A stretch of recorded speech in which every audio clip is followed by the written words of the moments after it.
If you would like to learn more about the home buying process, stay tuned to get more information.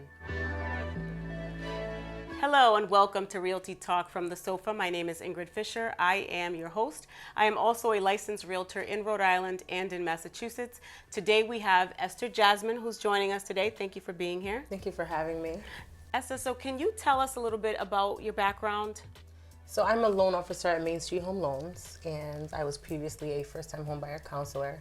So I focus primarily on first-time homebuyers, and as a resource to my clients, I offer homebuyer education in the form of a seminar and also budgeting sessions one-on-one.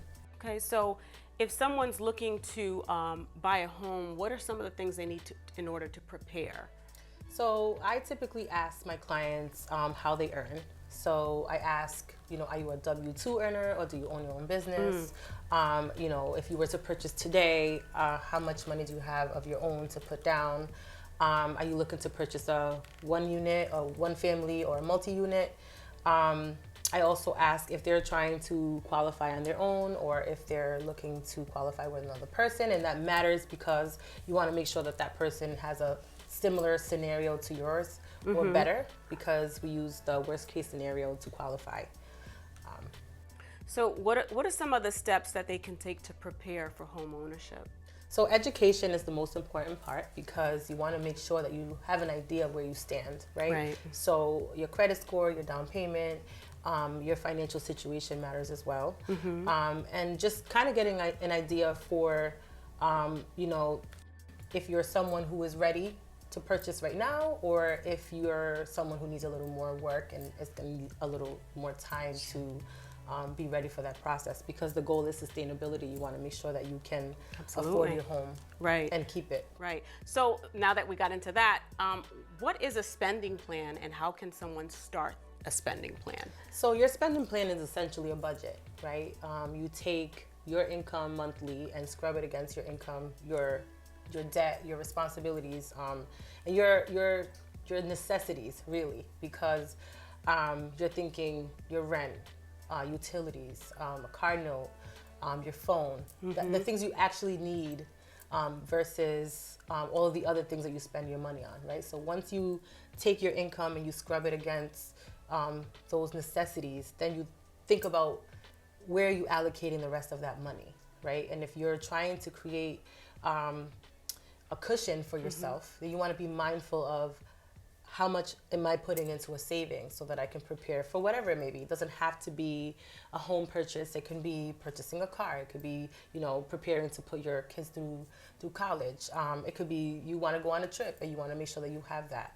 Right. So Esther, you talk about that you offer financial literacy for people. Can you tell us what that is, and then tell us how that takes place? Is it a one-on-one? Is it a seminar? How does that work? So it's both. I offer, starting in May 21st, I will be offering homebuyer education in the form of a seminar where you can kind of get the basics of what you need to prepare for the home purchase process, and then kind of learning about your credit, how to protect it, how to build it. And then also I offer a one-on-one session for budgeting. So if you're someone who's looking to learn how to manage your money and prepare for whatever purchase that you're looking, or just to have a cushion in case you lose your job, in case you get sick, in case you have to prepare to take care of a loved one, you want to make sure that you have a rainy day fund. So can you tell me a little bit about the cushion, like what that looks like, and is it different for everyone? Yeah, yes, it's different for everyone depending on what that goal is, right? Ideally, you'd like to have 3 to 6 months reserves, just in general, but that's also not, it's not feasible for everyone. So it really has to make sense for you and what your expenses are, what your responsibilities are, and what your goals are. Okay. So these seminars that are taking place, if I want to attend, or if someone who's watching would like to attend, how do we find out? So I'll be posting on all of my social media sites. So Facebook, Instagram, LinkedIn. They'll also be on our Main Street pages as well. Or you can reach out to me directly, email ejazmin@mainstreethl.com, or you can text or call me directly at 401-965-6998. That's awesome. Thank you so much. I really appreciate your time and coming here and all the information that you have. Wait, actually, one more question for you. Yes. What is it? Do you have any advice for somebody who's a little afraid to move forward and pull their credit because they think it's going to hurt them or whatever the case is, but they their dream is to buy a home, but they're afraid. Do you have any advice for that person? It really comes back to education, right? You don't know what you don't know. So take the time to ask the questions and make sure that you have an idea of where you stand so that you can get a sense of direction.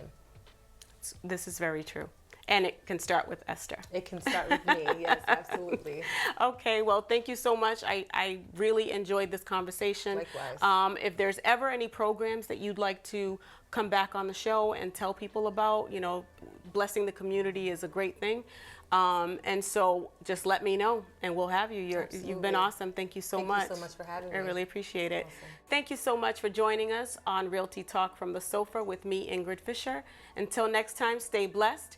Don't forget to like, subscribe, and share. If you have any questions, leave them in the comments. And don't forget to hit the bell so that you can get notified when our next episode is available. Thank you so much and stay blessed.